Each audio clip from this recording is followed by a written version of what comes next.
Le Caproni démocratise les vols long courriers. De quelle façon le groupe Caproni est-il parvenu à influencer l'aviation moderne ? Avant toute chose, il est important de comprendre que le groupe Caproni est un génie en la matière. En effet, son fondateur, Giovanni Caproni, est un ingénieur de renom. Très rapidement, il impose son talent, notamment au cours de la Première Guerre mondiale. En outre, de nombreux modèles Caproni marquent l'histoire. Et durant ces années de gloire, le groupe Caproni a également connu certains temps forts. Malheureusement, cette industrie grandiose prend rapidement fin, ne laissant à l'aviation actuelle qu'un précieux souvenir. En quoi le Caproni a-t-il démocratisé les vols long courriers ? Avant de commencer à évoquer les modèles Caproni, il est important de survoler l'histoire du groupe en lui-même. Ce groupe industriel italien a été fondé par Giovanni Battista Caproni, qui développe l'activité entre 1908 et 1945. Il se consacre principalement au domaine de l'aviation. Giovanni Battista Caproni est un célèbre concepteur d'aéronefs, ce qui lui permet de fonder la société de construction aéronautique Caproni. En 1906, il obtient un doctorat en génie électrique, puis un diplôme en génie civil. Il suit aussi des cours de constructeur aéronautique. C'est à Taliedo, en Italie, qu'il construit son premier avion. Ce biplan effectue un premier vol le 27 mai 1910, entraînant la fondation della Società dei Agostini et Caproni. Lors de la Première Guerre mondiale, les modèles proposés par Caproni font sensation. Durant les années 1930, Giovanni Caproni fait de la marque un groupe industriel particulièrement important en diversifiant ses activités. À la fin de la Seconde Guerre mondiale, Giovanni Caproni est accusé de complicité fasciste, mais aussi de collaboration avec le régime allemand. Il fait donc l'objet de poursuites. Mais ces dernières sont abandonnées en 1946. Suite à la guerre, les usines Caproni sont dévastées par les bombardements. Néanmoins, l'ingénieur ne baisse pas les bras. C'est en 1957 que tout bascule avec le décès de Giovanni Battista Caproni. Cependant, les hommages sont unanimes. La plupart des grands noms du domaine saluent ce précurseur de l'aviation, considéré comme l'un des pères de l'aéronautique. Après le succès de son premier avion, en 1910, Giovanni Caproni poursuit ses investigations dans le domaine de l'aéronautique. Il réalise successivement 7 biplans, du modèle CA1 au CA7. À la fin des années 1910, l'ingénieur abandonne la formule biplan pour se consacrer au monoplan. Le CA8 effectue son premier vol le 13 juin 1911. Le 12 avril 1912, le premier passager à effectuer un trajet payant par voie aérienne prend place à bord d'un CA12. Mais c'est surtout au cours de la Première Guerre mondiale que la firme Caproni se fait connaître. Ainsi, ce conflit majeur met les appareils Caproni à l'honneur. La firme est particulièrement connue pour sa série de bombardiers biplans et triplans. Il s'agit des Caproni CA30 et des Caproni CA40. Ces derniers sont utilisés par de nombreuses forces armées. Le bombardier biplan CA30 trimoteur est conçu en 1913 grâce à l'appui de Giulio Douhet. Cet homme est connu pour être l'inventeur de la théorie de la suprématie de l'aviation et du bombardement stratégique. À l'époque, ces bombardiers sont les plus utilisés, avec plus de 1100 exemplaires produits. De ce fait, à cette époque, les avions italiens se multiplient dans le ciel. Prenons l'exemple de l'escadrille 130 qui appartient à l'aviation française. Elle est l'une des rares formations à être équipée de Caproni CA33. Ils représentent une force de frappe non négligeable. Dans l'entre-deux-guerres, la filiale Caproni coule des jours heureux et très prospère.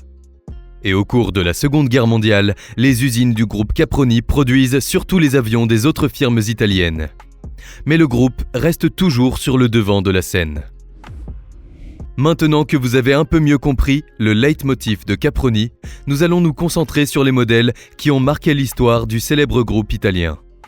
Entre 1914 et 1918, durant la Première Guerre mondiale, Caproni se concentre sur la mise au point de bombardiers. Nous sommes en avril 1913 et c'est à ce moment de l'histoire de Caproni que Giulio Douhet fait son apparition.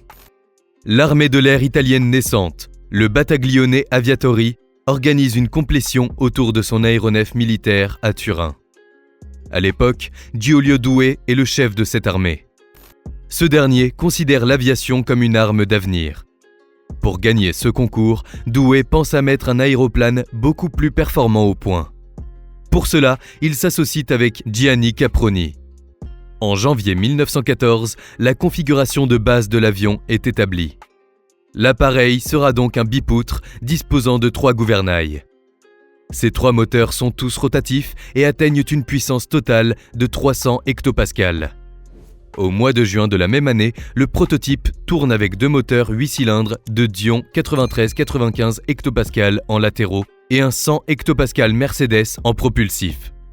Le 9 novembre 1914, le prototype Caproni effectue son premier essai avec le pilote Emilio Pensuti. Le 20 novembre, le même pilote effectue le premier décollage de l'engin. Par la suite, il atteint 2000 mètres d'altitude avec 500 kg de charge. Puis il est question de 600, 800 et enfin 1000 kg de charge. Il atteint alors les 1000 mètres d'altitude en seulement 18 minutes. C'est à la fin du mois d'avril que la production du Caproni CA1 commence en Italie. Ces avions sont finalement équipés de moteurs Fiat A10 de 100 hectopascales. 1800 CA1 sont alors construits pour l'aviation italienne. Le 16 mai 1916, Emilio Pensuti fait décoller un tout nouvel appareil, le Caproni CA2. Sur cet engin, le moteur central Fiat A10 est remplacé par un moteur Isotta Fraccini IF VB de 150 hectopascales. Malgré ses performances supérieures, le CA2 n'est produit qu'en 8 exemplaires. Les autorités italiennes envisagent donc la production d'avions équipés de 3 moteurs Isotta Fraccini IF VB. Cependant, la mise au point de cet appareil prend un certain temps. Ce n'est qu'en février 1917 que la première commande de 150 Caproni CA3 est passée. En juin 1917, une nouvelle commande de 100 appareils est notifiée à Caproni. 2 Caproni CA3 ainsi qu'un ingénieur du groupe sont également envoyés aux États-Unis pour superviser la production du programme américain CA5. Ce nouvel appareil est beaucoup plus puissant et comporte certaines modifications. Le premier prototype s'envole en mars 1917. Il est équipé de 3 moteurs Fiat A12 de 200 hectopascales. Mais ces derniers connaîtront des problèmes récurrents.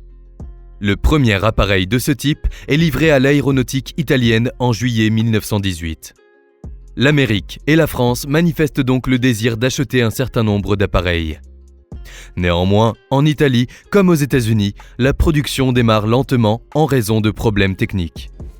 En effet, les firmes sous-traitantes ne sont pas vraiment habituées aux méthodes de construction du Caproni. De plus, les performances réalisées par le nouvel avion se révèlent décevantes.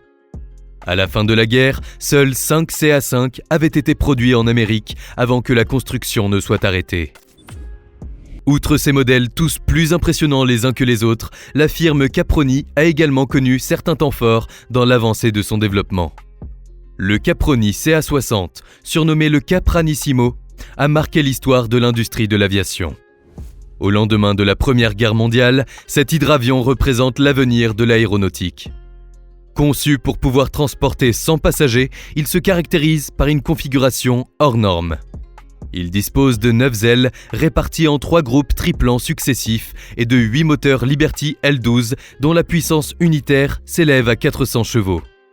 Il a pour objectif de remplacer les liners maritimes par des avions sur les principaux itinéraires de transport de passagers à longue distance. Dans les années 1930, sa capacité est la plus importante, atteinte par un avion commercial. À la fin du mois de janvier 1921, cet imposant hydravion est lancé sur le lac Majeur, dans le nord de l'Italie. L'unique prototype décolle une première fois le 12 février 1921. Les essais de flottaison commencent au début du mois de mars.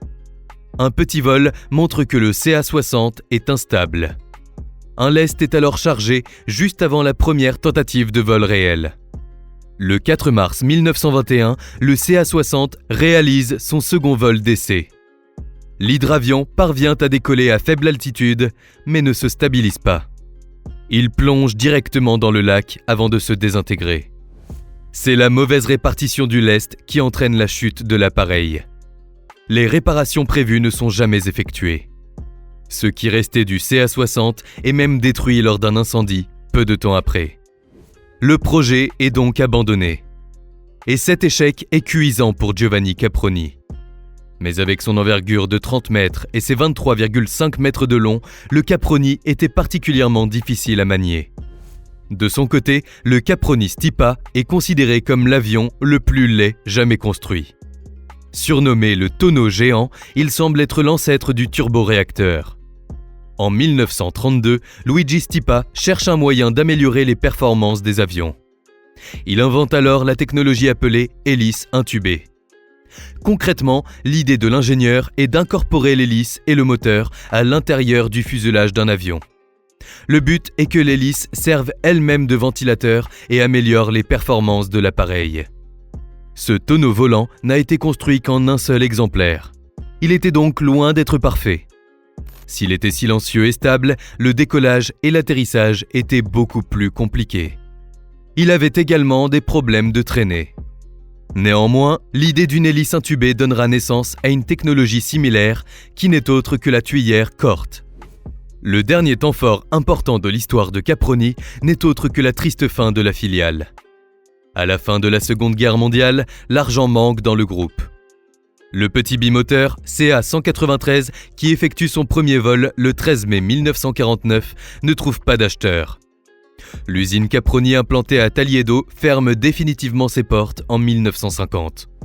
Pour relancer la machine, Giovanni Caproni décide de se reconvertir dans la production de motocycles et fonde Aero Caproni. Au terme d'un accord avec Ducati, la marque Capriolo est déposée dans le cadre de la commercialisation des motos Caproni. L'association avec Ducati ne dure pas, mais cela n'empêche pas la firme de continuer sur sa lancée en présentant la Capriolo 75 en 1951. Cette dernière connaît un certain succès et s'est produite jusqu'en 1957. Par la suite, les modèles se multiplient, redonnant une certaine confiance à Caproni. Après la fermeture de l'usine de Taliedo, le groupe tente de maintenir une activité aéronautique à Arco. Pour cela, le groupe fait appel à un jeune ingénieur prénommé Stelio Frati. Le dernier aéronef construit a porté le nom de Caproni et le Caproni Vizzola C-22J. Malheureusement, au début des années 1960, en Italie, le marché du deux roues décline fortement, contraignant les industriels à se regrouper. Cela signe la fin définitive du groupe Caproni. La filiale Caproni a longtemps dominé l'industrie de l'aviation, surtout durant la Première Guerre mondiale.